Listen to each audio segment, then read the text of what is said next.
You didn't have to get so angry about it. It was just a misunderstanding about the child. I was beyond angry and appalled that my husband could seriously say such a thing. I wondered how I could make him understand. As I was contemplating my response, I heard a voice from the seat behind us. Hey, can you believe that? This guy is the worst. I don't even want to breathe the same air as him. As I turned around, I saw a young couple. My husband, realizing they were talking about him, stood up. The girl stared straight at him and began to speak again. My name is Linda. I'm a 28-year-old homemaker. This is the 3rd year of my marriage to my husband, Robert. Even after 2 years of marriage, I couldn't get pregnant, but around the time we were discussing visiting a gynecologist next month, I found out that we were pregnant. During my pregnancy, my husband Robert took excessive care of me. Not only did he carry heavy things for me, but he also accompanied me whenever I went out. He read parenting magazines, suggesting which diapers were best and promised to take care of any nighttime crying. My mother-in-law was also very kind. 2 years ago, when my mother passed away, she worried about me because I chose not to go back to my hometown, so she also tried to help me in any way she could. I was filled with happiness, thinking that they would love our child even more once he or she was born. However, reality would betray my expectations. The day I went into labor, I contacted Robert immediately since he was at work. Even though he claimed to be in a slow season, he didn't respond at all. This was the first time something like this had happened, so I endured the pain, filled with anxiety. About 6 hours later, I gave birth to a baby girl, but there was still no contact from Robert, and I was worried that he might have been in an accident. I told a nurse about this and she contacted my mother-in-law for me. She said she would come right away, so I was anxiously waiting. My mother-in-law arrived at the hospital room within about 20 minutes, and behind her was Robert, whom we hadn't been able to reach. I remembered having contacted him, but he was supposed to come the next day. Confused, I asked Robert, "Robert, where have you been? Didn't you see my messages? You know, I wanted you to be present at the birth. I was worried you might have had an accident." Robert frowned at my words and looked away as if he was uncomfortable. Unable to understand his attitude, I could only tilt my head in confusion. Seeing Robert not even looking at our child sleeping peacefully beside me, I started to feel anxious. Then, my mother-in-law, glaring at me, shouted out, "How dare you deceive us all this time?" "Huh? Deceive? What are you talking about, Mom?" My mother-in-law's face turned red. Robert, as always, frowned and looked away. "My son Robert is sterile. This baby is not his. You had an affair and now you're trying to make Robert raise that child?" "What? Wait a minute, sterile? Just to be clear, I never cheated on my husband, so our daughter is truly, without a doubt, his child." You know, I would have been happy with just the 2 of us, he said, struggling to get the words out. But you wanted a child. I thought that if I could accept that child, everything would be all right. But in the end, I just couldn't stand it. My husband, he poured out his heart like that. On hearing this, my mother-in-law became even more incensed. "How dare you betray my kind-hearted son? He confessed everything to me yesterday. You're getting a divorce and we will be seeking alimony." "Wait, a divorce? Hold on. This must be a mistake. I didn't cheat. If need be, I'm willing to have a DNA test done on our daughter and Robert." Before I could finish, the hospital room door burst open with a loud bang. Startled, I turned to see my father standing there. He stormed over to me and, in a fit of rage, slapped me across the face. "You disgrace! You betrayed your husband by having an affair. I'm cutting all ties with you, and you are not getting any inheritance." "Ouch, Dad, wait! I didn't cheat." But he cut me off, slapping me again. The pain in my cheek throbbed. and tears welled up in my eyes. My mother-in-law, my husband, and now my father, they all scorned me. I desperately denied the accusations, but no one believed me. Just as I was about to utter the word divorce, the door swung open again. "Excuse me," a nurse entered the room. "I'm sorry, but we asked for quiet in the hospital. I don't know the circumstances, but new mothers are quite sensitive. This could lead to postpartum depression, so please refrain from discussing such matters." "What are you talking about barging in here like that? This has nothing to do with postpartum depression." To my mother-in-law's protest, the nurse smiled and responded, "Well, if anything were to happen because of this, part of our job is to ensure the safety of our patients. I hate to intrude, but I'll have to ask you to leave." My mother-in-law grumbled and left, seemingly overpowered by the nurse's insistence.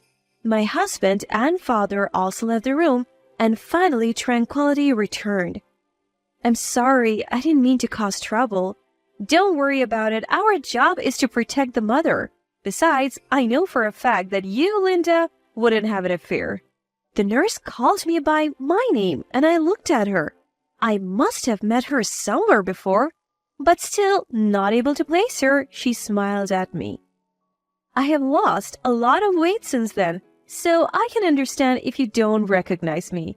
Remember, we went to high school together. Mary, do you remember?" "Mary? No way! Is it really you?" At the familiar name, I was taken aback. Mary was a friend from high school, a quiet and gentle girl. Before she joined our friend group, she was teased about her figure by some other girls. I don't remember how it happened, but she started spending time with us. We shared a love for cartoons and comics, talking about it every day. However, I never would have guessed that the slender, beautiful woman in front of me was the same person. "I can't believe it. You moved away so suddenly and we lost contact. I have been worried." "I'm sorry, my parents divorced and I had to cancel my cell phone. My mom's family is from here, so I moved hastily." "I see. I'm glad you seem to be doing well. Thanks for everything earlier. When they said those things to me, I didn't know what to do." Mary hugged me and stroked my head. It felt comforting, just like when my mother, who passed away 2 years ago, used to do. "I'll explain to the ward nurses to make sure they can visit. Right now, you need to rest your exhausted body after giving birth. It's important for the baby too, right?" I sighed in relief at Mary's words. "But I have nowhere else to go after I'm discharged from the hospital, except for that house." Seeing my gloomy face, Mary made a proposal. "Actually, I live still at my mom's old house. We have extra rooms. Would you like to come stay with us?" "What? At your house?" I was surprised and raised my voice. Mary was looking at me seriously. "That's right. The current situation isn't good for you or your daughter. And if you go back, you'll be blamed by those people and your dad. Divorce is inevitable anyway, so let's fight this together. I can't stand to see you suffer like this." Tears welled up in Mary's eyes. I decided to rely on her, who was seriously considering me and my daughter. I got permission from the doctor and left the hospital half a day early. I told my husband that I would be discharged in the evening, but to be safe, I left from the back entrance and went to Mary's house. "You made it. Here's your room. Please, take it easy for at least a month while you recover." Mary's mother showed me to the room. The room was filled with a baby bed and all kinds of baby gear. "Let us know if there is anything you need."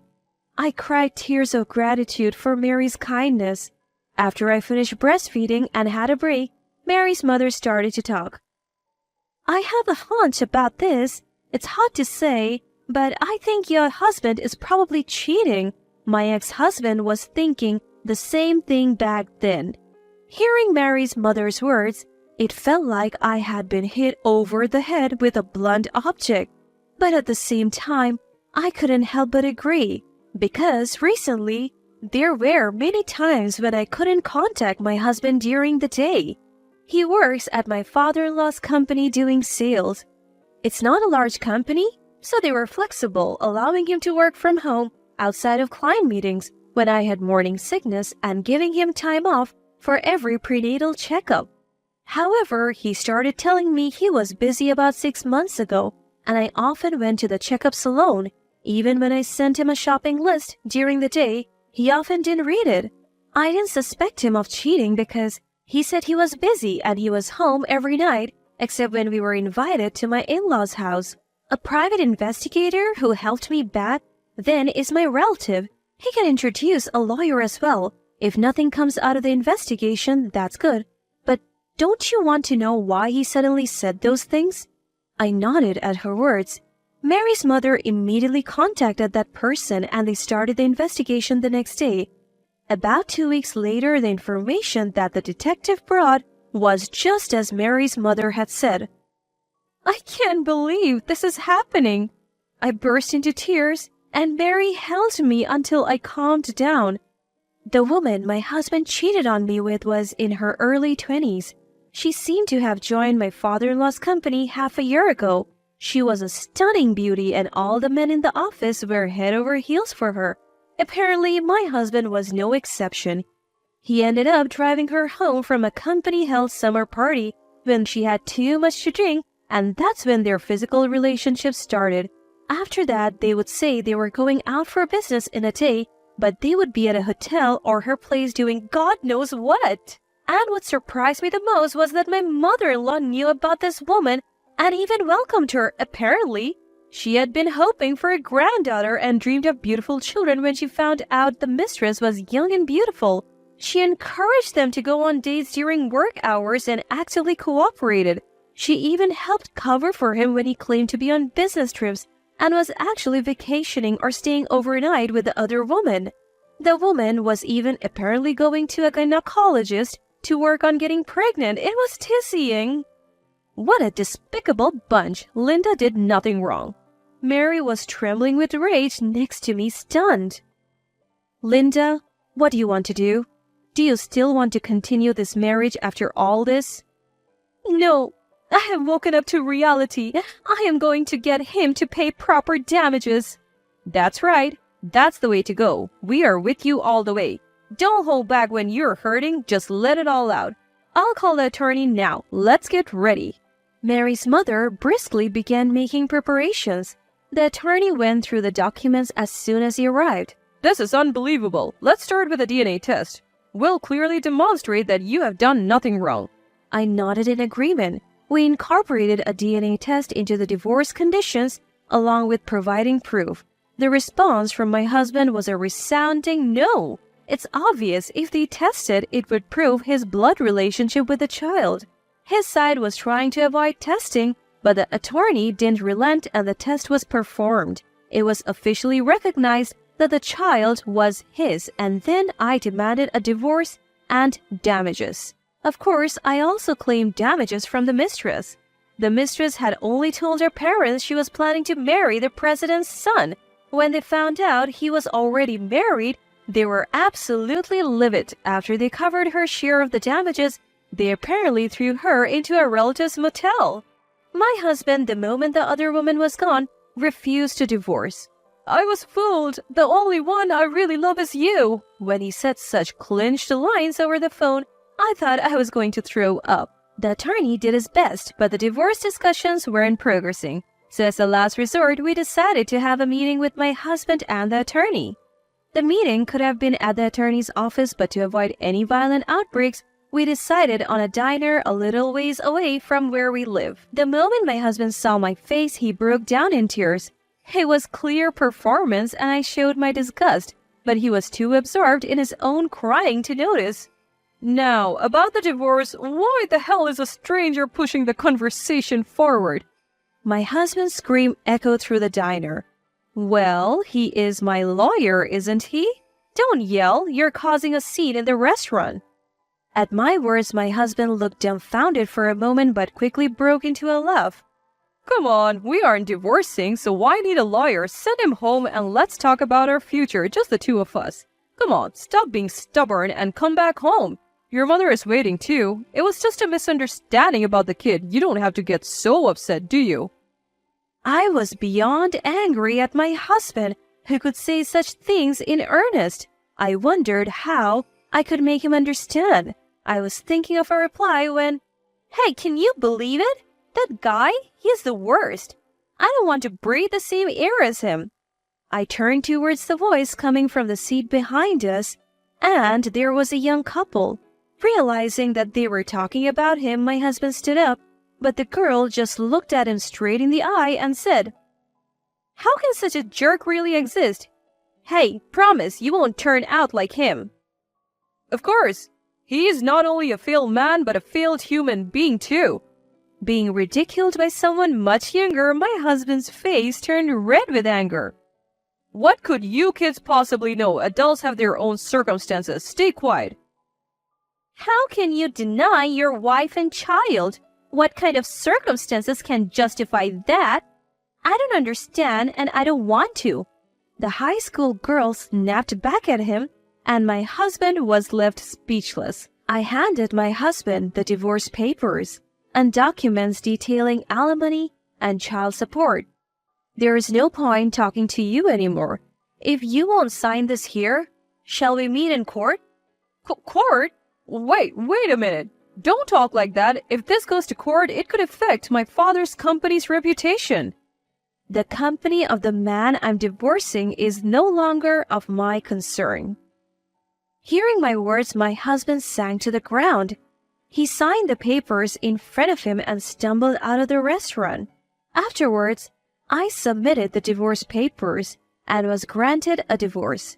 I received a lump sum for child support and alimony, which helped cover my immediate expenses. As I was looking for a rental using that money, I was stopped by Mary. Mary confessed that she could not have children and did not have a desire to get married, but she loved children and wanted to at least witness their birth, so she became an OBGYN nurse. "I know it's presumptuous request, but I would like to raise a child with you. Can I help you until you're settled in your life?" I was very grateful for Mary's offer and gladly accepted. While my child was small, I decided to live at Mary's place. When I asked her why she helped me, she told me that I had protected her when she was teased a long time ago. When I said I didn't remember that, Mary laughed and said that was the good part about me. My father, who had made a nonsensical excuse when he learned the truth, was promptly cut off.